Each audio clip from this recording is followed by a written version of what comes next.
Vision Futurs Médias xibaaru digg bëccëg yi benn waxtu jot na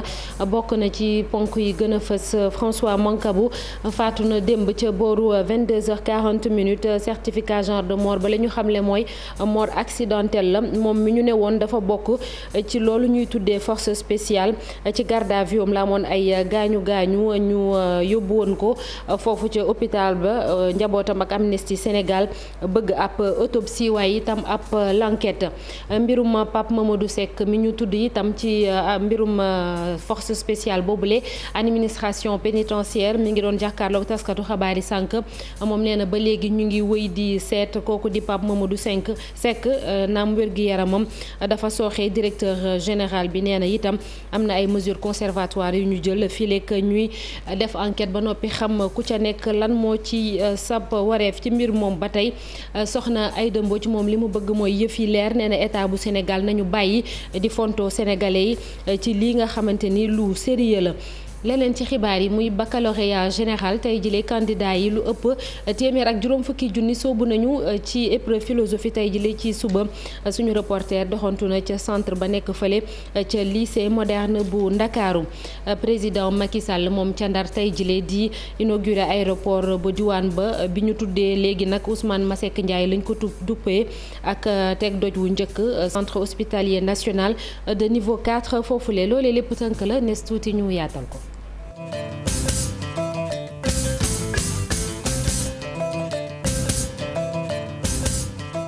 ginnaaw bañ leen ziaree ba noppi François Mancabou moom faatu na ñu ne démb ci guddi certificat genre de mort bi ñu gis nag dañoo jàpp ni 22h40 la génn àdduna te mort accidentelle lañ ci bind ci hôpital principal la faatu. Amnesty Sénégal ak njabootam la ñu bëgg mooy ab autopsie waaye tamit ñu def enquête xam lan moo faat François Mancabou moomule nga xamante ni ñu ne ab benn médecin bu njabootam yebaloon dañoo bañoon ne du dem ci moom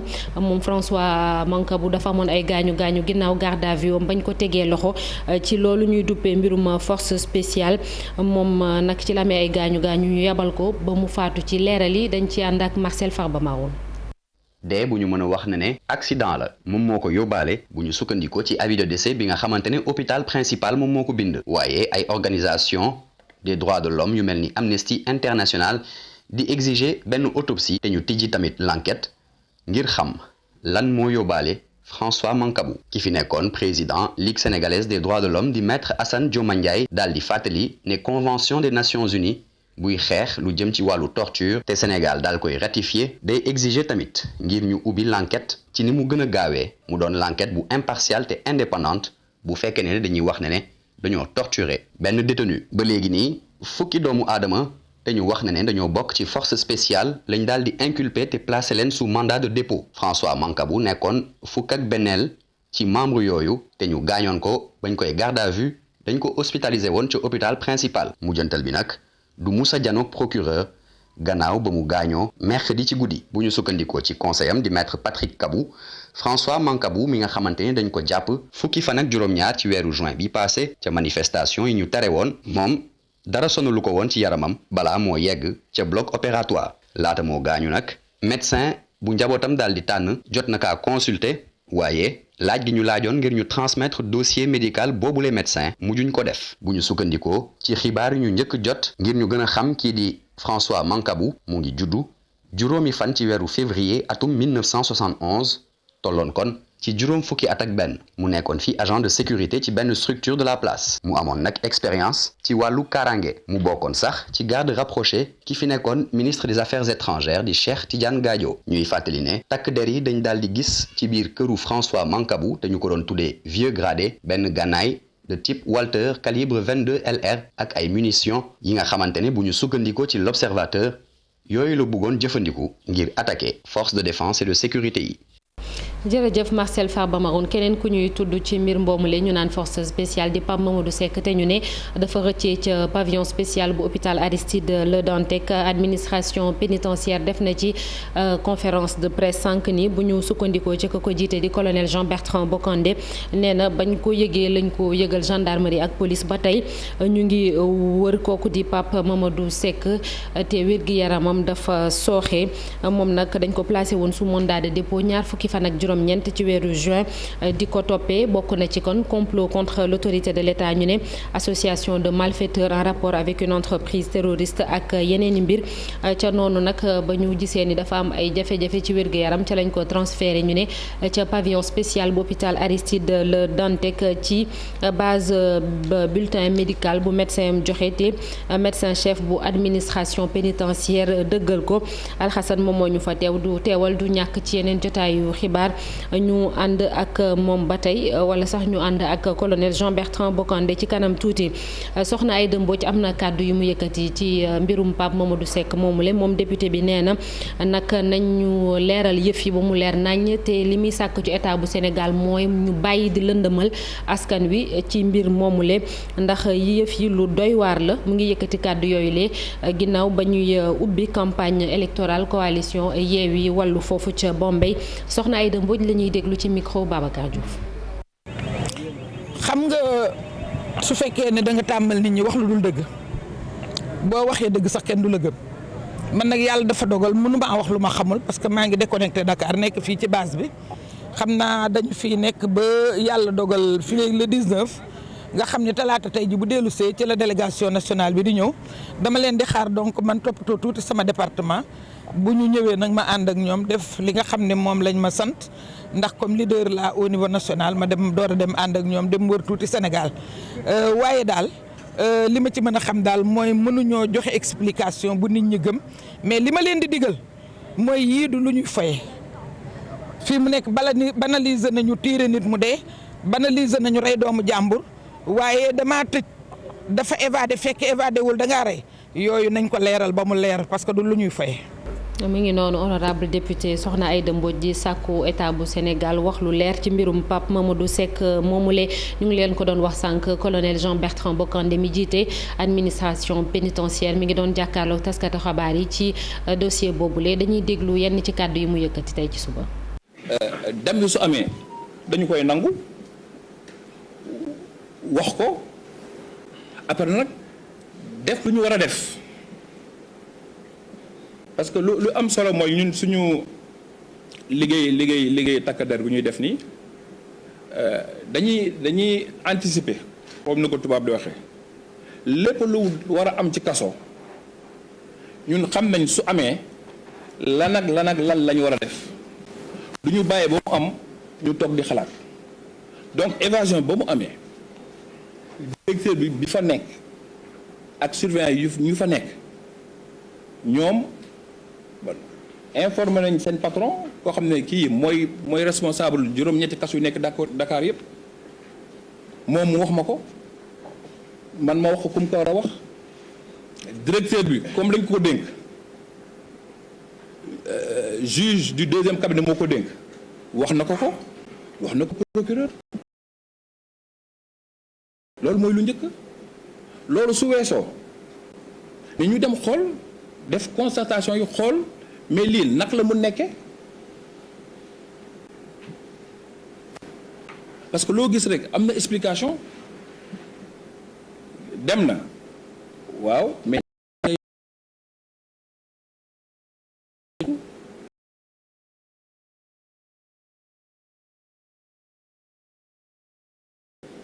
balaa ngay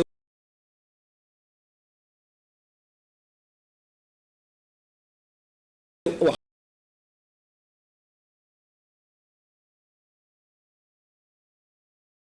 appam dafa war a jot donc def nañ constatation bi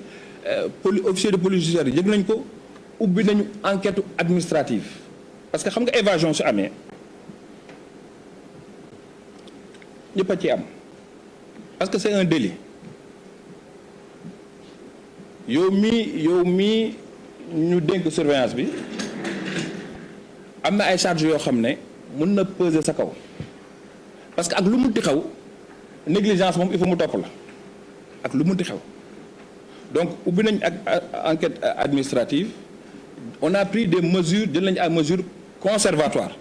tout le temps ñu ne waaye lan ngeen def mais am na loo xam ne tamit suñu koy def mais day yem suñu biir am na loo xam ne dafa bokk biir administration pénitentiaire lii na mesure conservatoire yi ku nekk fu muy liggéeyee soo defee erreur wala nga juum wala nga def faute suñuy jël yenn daan yi sa kaw mais kenn du jël tama wala dem Facebook di ko fa def day loo xam ne dafay yem suñu biir li mu leen wax mooy jël nañ des mesures conservatoires également xam nga ne évasion fu mu amee day am enquête judiciaire day am enquête judiciaire boo xam ne tribunal moo koy saytu de ce fait que yéen mesures yu ñuy jël yëpp yu concerné agent administration pénitentiaire balaa ngeen jëg na rek am na lu ñu leen daan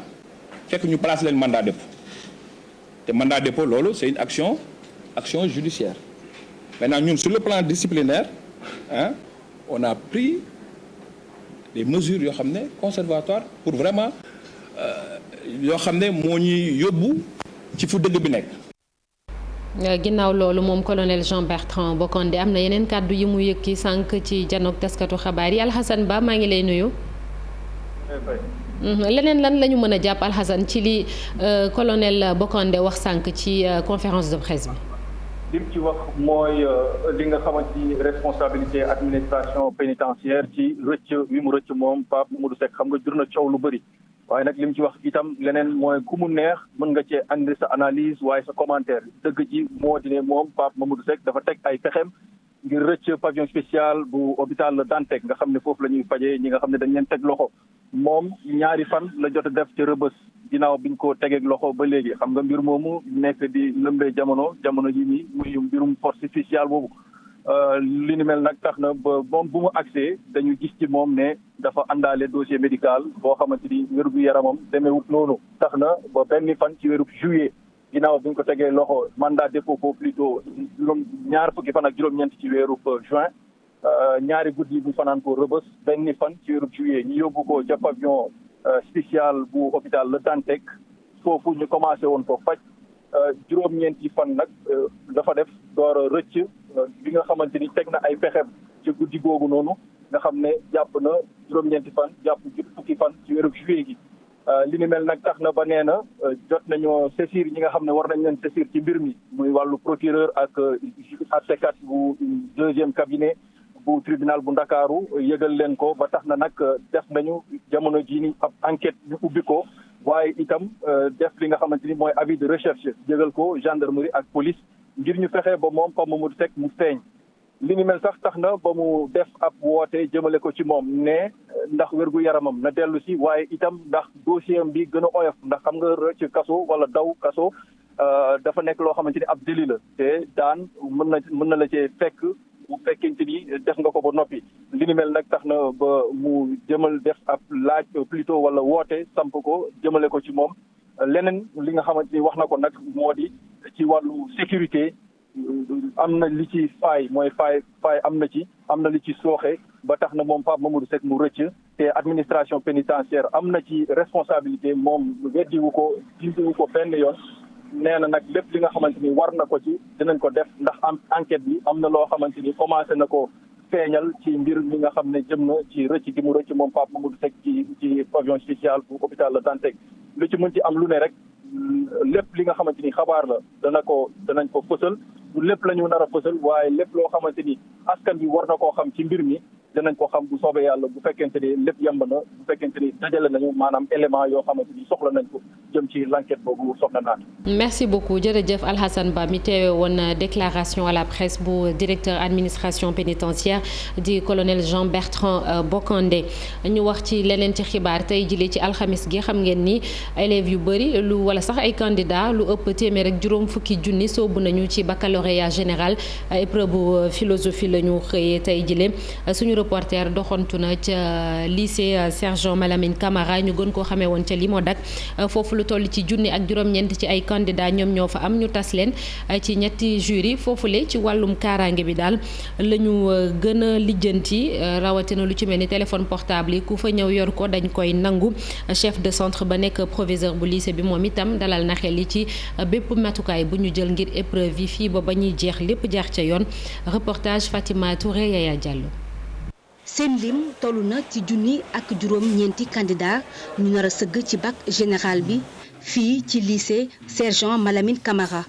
fii nag lépp loo xam ne aspect sécuritaire la bàyyiwuñ ko mu des ginnaaw benn yoon. Les téléphones sont interdits mais terewul xale yi dañu ñëw ak seen téléphone mais foog nga rappeler leen rek ne leen bàyyi leen téléphone yi foofu ci portail bi bu ngeen seetloo foofu liñ fa bàyyi ci téléphone bari na lool. donc yooyu yëpp ci organisation bi la bokk rek pour ñoŋal examen bi fexe ba examen bi jaar yoon. ci jury 999 nag mu am ay absent yu bari. ñaari série lay gérer L' ak L2 globalement L' bi 173 candidats lañ L2 bi 192 candidats lañ. donc boo leen boolee mu nekk 365 candidats. donc ñaari série yëpp confondu c'est 19 absents globalement pour le jury 999. ndongo yi nga xam ne nag ñoo nekkoon di sëgg di def li nga xam ne nag moo di philosophie bi ñu génnee ñoom li ñu jàpp ni nag mooy sujet bi doon na li nga xam ni rek abordable na ci ñoom. am na ci épreuve yoo xamante ne dañ ko doon gis classe di ko traité ak suñu professeurs yi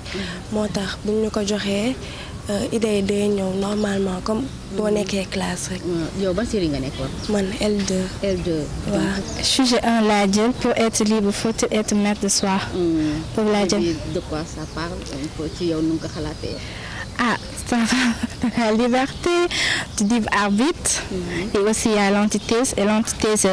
c'est différent parce que comme on dit il y a qu'une seule thèse mais 1000 antithèses. bac général bi nag daal di door tey ci jeudi bi ay ndongo yu bëri nara rek daal di dem jongante ngir daal di am seen diplôme universitaire bu njëkk waaye fii ci lycée Sergent Malamine Camara ñu koy woowee Limodak lépp loo xam ne nag dispositif la jël nañ ko ngir rek examen bi daal di mën a jaar ci yoon. ci campagne électorale bi la ñuy wax coalition Benno Bokk Yaakaar ca Sédhiou ñoom door nañu seenub campagne officiellement ca mankaanu mairie ba Abdoulaye Diop di ministre de la culture et de la communication nekk itam maire bi moom ak docteur Annette Seck Ndiaye bu PNA ñoom ñoo jiite liste ba foofu ñoom kilifay coalition bi di woote ñoom ñëpp ñu àndandoo doon benn ngir fanweeri fan ak benn nee nañu ci weeru juillet ñu mën a am ndam Bakary Konté Xaali Jàmme. responsable ak militant Benno Bokk Yaakaar jóge nañu ci gox yépp nekk fii ci département bu Sédhiou ñoo fekkee lancement officiel seen campagne bi docteur Annette Seck Ndiaye mooy tête de liste départementale moom nag mu ngi woote jàmm ñu booloo nekk benn pour nag mën a gagner au soir du 31 juillet. bu soobee yàlla buuñaa bi ñuy wax dinañ ko buuñaa ba mu xam ne buuñaan lu koy indi mooy. Le jour du 31 juillet ñun ñëpp ñu dem voter ji mais ñu fexe aussi nit ñi voter parce que di inscrire ñu ne tant d'inscrits et tant de votants loolu du doole li ñuy may doole ñu mën a ne ñun kat département de Sédhiou lii la ñu bëgg. bés bu ne ñu ne on veut des nommés on veut des PCA on veut des DG on veut des députés on veut des hauts conseillers mais loolu lu koy joxe doole il faut montrer sa force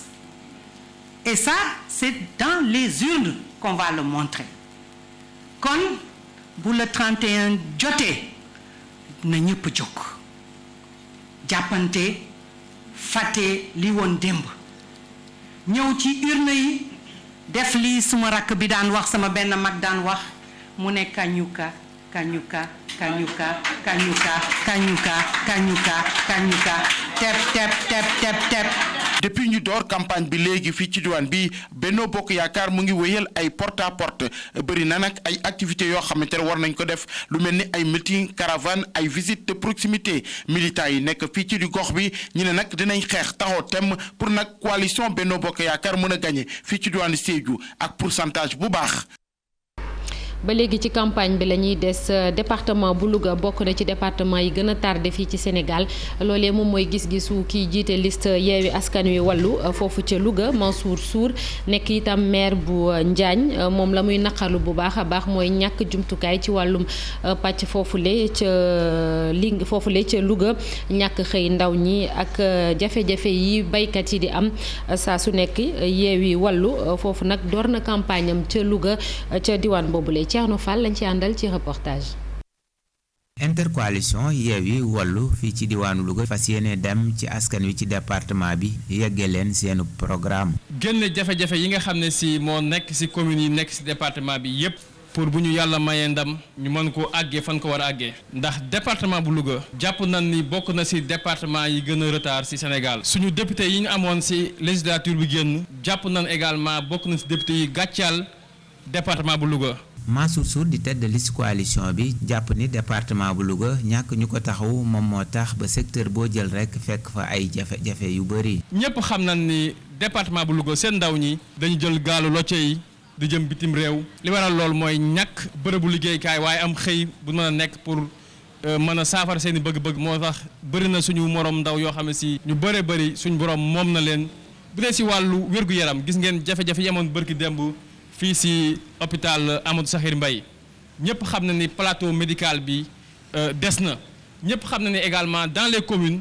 fu mel ne Kër Momar Sarr fu mel ne Sieur fu mel ni Gandé gis na ne am na ay déficit ci wàllu ay poste de santé. moom meeru Njaañ bi daal dinay àddu tamit ci jafe-jafe yu nga xamee ne rek am na ci wàllu mbay mi fii ci diwaan gi. ñëpp xam na ni Louga moo ëpp lu muy produire ci wàllu ñebbe ndax presque 70% de la production au niveau national ci département Louga lay jógee waaye ñëpp xam na ne suuf bi nekk Louga dee na amul benn jumtukaay wala benn matukaay boo xam ne ci gouvernement bi jël na ko pour taxaw suñu mbokk baykat yooyu pour ñu mën a produire bu am rendement bu baax mu mën a jëriñ askan bi. mbooleem jafe-jafe yooyu nag moom la intercoalition bi tënk fas yéenee dem ci askanu département bu Louga yegge leen ko waaye itam sàkku ci ñoom ñu votal leen ngir bu ñu yeggee ci assemblée nationale man faa jàmbat seeni soxla. njiitu réew mi Macky Sall mu nga ca Ndar sànq la inauguré aéroport ba nekk foofu ak avion présidentiel bi di Pointe Sarène sax la wàccee foofu ci aéroport ba ni ngeen koy gisee ci image yooyu le aéroport bi ñu ngi ko dippee Ousmane Masseck Ndiaye ndem si yàlla si moom lañ duppee aéroport boobule ci ngoon nag moom njiitu réew mi dina teg doj wu njëkk tabaxu centre hospitalier national bu Saint-Louis mu nar a nekk ab hôpital de niveau 4 foofule. dañuy jàll ci beneen ponk ci xibaar yi ci wàllum cosaan ak aada tey jile ñu dem daje ak benn rappeur bi nag dafay dund ak ab laago Daouda Guissé lay wuyoo ñu gën koo xam ci Devmen bëgg rasul moom mooy nom de scène am ginnaaw ab way bu bees bu mu génne dafa bëgg a def ab benn spectacle foofu ca Géejawaay am na itam label boo xam ne daf ciy taxaw bu baax a baax ay artistes yuy wëy ak ab laago naam loolu lépp am na dafa bëgg itam kilifa yi jàppale ko bu baax a baax Daouda Guissé la ñuy déglu ci micro Abdoulaye Anne. mais label bi mu ngi jógee ci benn association artistes handicapés yi foofu dañ jël xalaat bi pour nu mun ko def label bi bu mu taxaw au début bon ñu ngi def rencontre ma sunu morom yi sunu collègues yi gox bu neen de sensibiliser. c'est bon pour ñu taxaw ñu bàyyiku am nga natt bi ñu bañ ko teg ci sunu bopp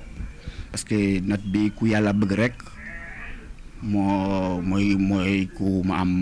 natt bi quoi ku yàlla bëgg rek mooy ku mu nattal natt bi quoi kon ñu bañ ko teg ci sunu bopp ñu bañ bàyyiku taxaw sunu bopp ak encore accompagnement sunu parents yi sunu environnement yi sunu àndandoo yi état bi. pour ñu mun taxaw ñu mun xam lu ñu mun def quoi pour ñu jàppale ñu dans tous les secteurs parce que bon autorité damay leen ñaan rek bon yàlla yokkal leen courage bi volontaire bi ak moyen bi ñu mun accompagner dañuy am benn événement aussi le 17 juillet à Guédiawaye donc damay lancer appel aussi à tout le monde surtout responsable bi ñu ma déjà sollicité pour nu mun jàpp ci événement bi pour moo nekk événement bu réussi daal. ginnaaw cosaan ak aada ñu wax ci wàllum tàggat yaram ci waxaat ci CAN féminine ba yam fële ca Maroc ak gaynde yu jigéen yi ñu éliminé démb par tir au but. Zambie moom moo leen génne ci quart de finale yi ñoom naam sax nag am nañ déception ñoom joueuses yi waaye nee nañ jamono ji seen xel bi yëpp ci match barrage yi la jëm ngir fexe ba mën a dem bokk ca coupe du monde bu jigéen ñi. dañ ciy déglu Awa Diakhaté kenn ci joueuses yi ci micro Youssouf Bodian ma ñu yebal foofu le ca Casablanca. tey lépp def na de je peux dire ça non juste que bii mu ñëwul rek mais sant yàlla ba pare dañoo engagé ci bii bu bëri te ñëpp xam nañu suñu gaañ ñu sañu ko dara parce que yàgg nañ ci génnee quand même kon tey bu jàppee bal bi rëcc dugg ci camp yi football la attaquant yi tamit des fois ñu jàkkaaroo camp yi raté football la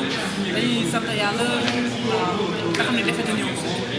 lu ñëw rek dañ koy sant yàlla parce que xamuñu woon ni sax quand même am na leneen lu ñuy xaar pour coupe du monde xamee wuñ ko woon noonu. na ngeen ko yéegee léegi nii bi match bi jeexee mais coach yi xam na li tax tamit ñu def loolu parce que amaana bu ñu ko waxoon tey ñu ñëwee ci match bi duñ ñëwee noonu mais ñëw nañ tey bëggoon ko def fii tey ci premier match bi nii këpp dem ay barrage mais sant yàlla aussi te xam nañ li ñuy xaar aussi dinañ joxewaat à fond pour incha allah atteindre suñu objectif dem coupe du monde. pourtant tey lépp def na de. ñu soobu léegi ci yëglekaay yi li ñu xëyee tey ñu ànd ci ak Mamadou Mohamed Ndiaye.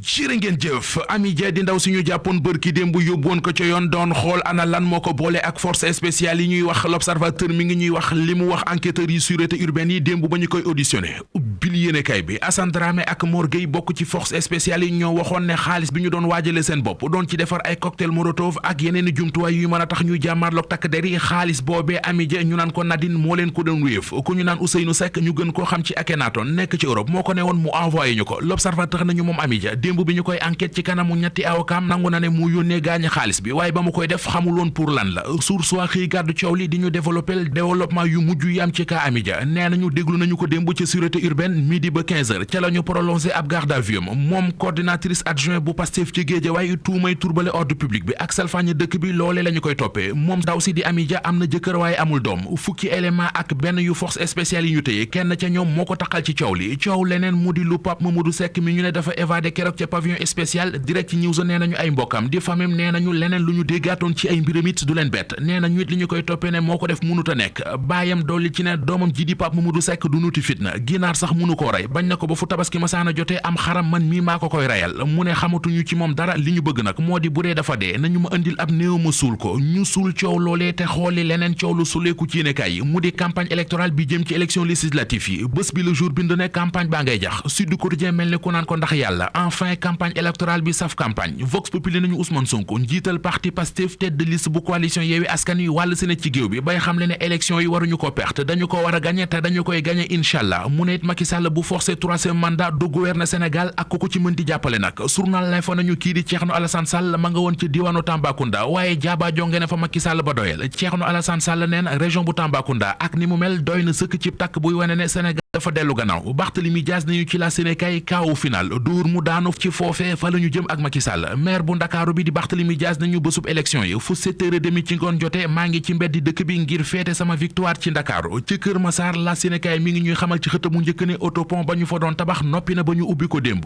juróom-ñeenti milliards la ñu ko liggéey mu di lool journal L'As nee nañu seeni borom di waa Kër Massar noppi nañu ngir waggar ci Le Quotidien nañu inauguration yi day wéy ne président Macky Sall ma nga jëm ca Ndar tey ji ci alxames ji ngir war fa daloo aéroport bu yees ba ñu fa doon liggéey dana fa tegit xeer wu njëkk wi jëm ci hôpital bi ñu war a tabax foofee ca diwaanu Saint-Louis journal Le Quotidien mi jàpp ne Macky Sall mi ngi campagne ba bind ko ci xëtamu njëkk mi ngi ñuy xamalit ne lu jëm ci opération cash transfert 43 milliards yi état bi di séddale borom kër yi seen loxo jotul seen ginnaaw 2 milliards 515 millions yi ci région bu Saint-Louis ci la jëm lu jëm ci ay mbiram ba tey moom Macky Sall journal Le Témoin mi ngi ñuy xamal ñaari milliards yu mu nar a génne ngir defar ab image am benn cabinet bu nekk ci Amérique moo gagné marché bi ngir gunge Macky Sall diggante 2022 ba 2024 objectif bi mooy fexe ba askanu Sénégal safoo ko moom Macky Sall quartier Daaru Salaam ga ca Kees Libération mi ngi ñuy nettali lu garaaw te ñaaw lu fa am benn femme bu ñu naan Niass am fanweeri at moo fa wasin xoj doom ji ba mu sedd ci ay loxom mu dugal ko ci mbuus dem sànni ji ko ci benn tabax bu yeggul bi coow la jolle yëfi siiw ñu dem jàppi ko li mu wax moo di kersa moo tax mu am doom ba noppi rey ko dem sànni ji ko ndax faru xaritam bu mu doon génnal ci suuf moo ko ëmbal. jërëjëf Mamadou Mohamed Ndiaye sant ko gërëm ko sant leen yéen itam ci àndandoo beeg télévision Futurs Médias rédaction bi di leen dig daje à partir de 19h incha allah ci kanam tuuti rek ñu bàyyi leen ak Mamadou Ndiaye ak jigéenam Mairie Bey ci li xew ci biir internet bi di leen ñaanal ngeen yendu ak jàmm jërë ngeen jëf.